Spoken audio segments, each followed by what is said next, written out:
आजकल के कोर्ट में बहुत से केसेस आ रहे हैं, तो उसमें सबसे ज़्यादा आपको क्या लगता है केसेस कौन से हैं? क्रिमिनल हैं, कौन से केसेस हैं जो आप लोग की नज़र के सामने होते हैं कि ज़्यादातर ये कोर्टों में केसेस आ रहे हैं? सब तरह के मसले हैं। किसी के साथ ज़मीन का इशू है, कोई क्रिमिनल वाइट कॉलर क्रिमिनल के इश्यूज़ हैं। कोर्ट कचहरी मज़ाक तो नहीं है और जो लोग अगर सीरियस नहीं लेते लॉ को, फिर आगे चल के किसी न किसी लाइफ में फिर उनके साथ प्रॉब्लम्स भी होती हैं। यूथ तो आजकल हमारी बहुत ब्राइट है, जेन ज़ीज़ है वो बहुत इंटेलिजेंट हैं, बहुत उनको एक्सपोज़र बहुत ज़्यादा है। अस्सलाम वालेकुम जी, मेरा नाम मुबीन सहगल है। हम लोग सक्सेस स्टोरी पाकिस्तान से आए हैं। हम आपसे थोड़े सवालात करना चाहते हैं, लेकिन उससे पहले हम आपका इंट्रोडक्शन जानना चाहते हैं कि आप क्या करते हैं और कौन हैं? वालेकुम सलाम, कैसे हैं आप? ठीक है? जी, अल्लाह का बहुत शुक्र है। जी, मेरा नाम शहरयार है और I am a lawyer by profession. मैंने बार एट लॉ किया है, बैरिस्टर हूँ मैं आजकल, एडिशनल एडवोकेट जनरल सिंध हूँ मैं। आपको एक एडवाइस देनी हो, जैसे अब जो लोग बैरिस्टर फील्ड में आ रहे हैं, लॉ फील्ड में आ रहे हैं, आप उनको क्या एडवाइस देंगे कि वो किस तरह क्या करें कि वो एक अच्छे बैरिस्टर और अच्छे आगे इसको परस्यू कर सकें और अच्छी तरह से पढ़ के ये जज बन सकें? जी, मेरे ख़्याल से एक अच्छा लॉयर बनने के लिए कोई शॉर्टकट नहीं है। जो भी जितने भी अच्छे लॉयर्स आज तक बने हैं, उन्होंने बहुत ज़्यादा हार्ड वर्क किया है।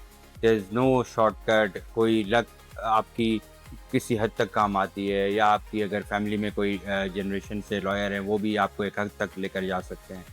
लेकिन हार्ड वर्क का कोई नेवल बदल नहीं है। तो there is only one step जो आपको व्हिच विल टेक यू बहुत ऊपर, तो वो है हार्ड वर्क।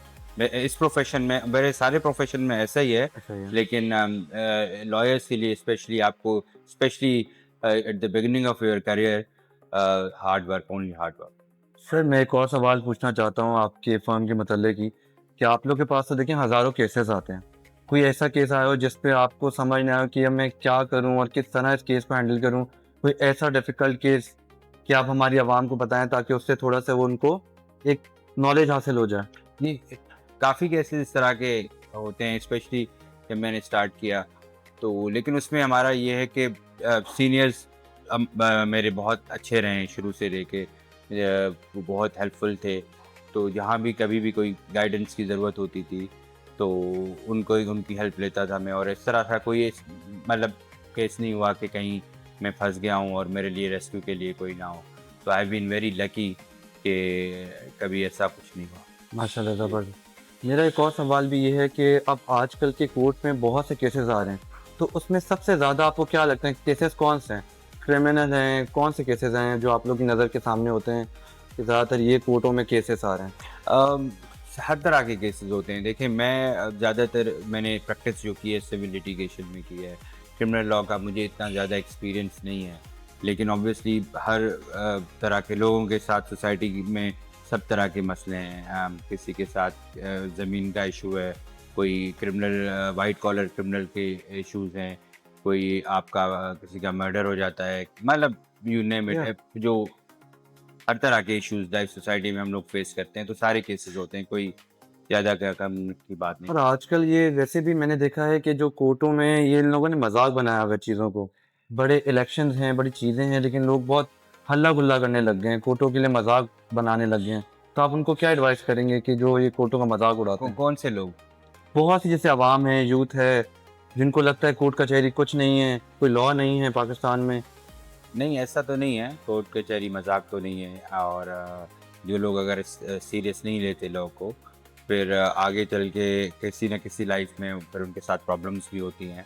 और हम वैसे भी एज़ अ सोसाइटी, अगर हम सब बेहतर ज़िंदगी गुज़ारना चाहते हैं और अपने मुल्क को ज़्यादा तरक्की की तरफ लेकर जाना चाहते हैं, तो हमें एक तो हमें लॉ को फॉलो करना पड़ेगा, जो हमारे गाइडलाइंस हैं, हमको रूल्स को फॉलो करना पड़ेगा। अगर नहीं करेंगे तो हमारा अपना नुकसान भी है लॉन्ग टर्म में, और एज़ अ सोसाइटी भी हम ग्रो नहीं करेंगे। आपके लिहाज से लोगों को क्या मिसकंसेप्शन है लॉयर्स के खिलाफ? आपको क्या लगता है लॉयर्स के खिलाफ लोगों को क्या मिसकंसेप्शन है?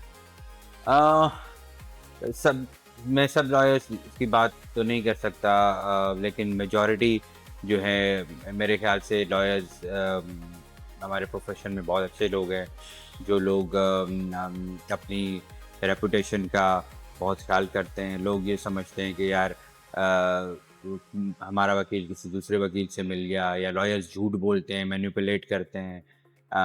लोगों के ये मिसकॉन्सेप्शन, कुछ लोग होंगे, वो हर तरह के प्रोफेशन में होते हैं, लेकिन ज़्यादातर जो लॉयर, अच्छे लॉयर्स हैं, वो ये सब चीज़ें नहीं करते। हाँ जी, आपकी बात में कोई दो राय नहीं है। आपने एक यूथ को एडवाइस करनी है, भले वो लॉ फर्म के लिए हो, जनरली हो, या किसी कोर्ट के मतलब को आप देना चाहते हो हमारी ऑडियंस को एक एडवाइस देना चाहते हो जो यूथ है आजकल की। यूथ तो आजकल हमारी बहुत ब्राइट है, जेन ज़ीज़ है, वो बहुत इंटेलिजेंट हैं, बहुत उनको एक्सपोज़र बहुत ज़्यादा है। लॉ स्टूडेंट्स या लॉयर्स के बारे में अगर आप कहेंगे, या आप हमारे प्रोफेशन के बारे में कहेंगे, तो मेरे ख्याल से एक दो तीन चीज़ें ऐसी हैं जो बहुत इम्पोर्टेंट हैं। जो सबसे ज़्यादा इम्पोर्टेंट है मेरे ख्याल से, वो है टेम्परामेंट आपका, पेशेंस। अगर आपका टेम्परामेंट बहुत अच्छा है, आपके अपनी नर्व्स पे कंट्रोल है, आपको ज़्यादा जल्दी रिएक्शन आप नहीं करते किसी बात पे, और आप में पेशेंस ज़्यादा है, तो उसका फ़ायदा आपको बहुत ज़्यादा होगा। और आप उसी वक्त किसी भी बात पे रिएक्ट ना करें, सोचें उस पर, सोच समझें। और गुस्सा जो है वैसे भी हराम है, हाँ जी, तो उस गुस्से के बहुत ज़्यादा नुकसानात हैं, वो फिर आपको लाइफ में आगे चल के पता चलते हैं, लेकिन जितना द सूनर द बेटर। बिल्कुल ऐसे। सर आपने हमें टाइम दिया, आपके टाइम का बहुत शुक्रिया। प्लीज़ मेरी सबसे रिक्वेस्ट है कि सच स्टोरी पाकिस्तान जो है उसको आप सब्सक्राइब करें, और ये लोग बहुत अच्छा काम कर रहे हैं। Thank you so much, thank it you was very much. Pleasure having you.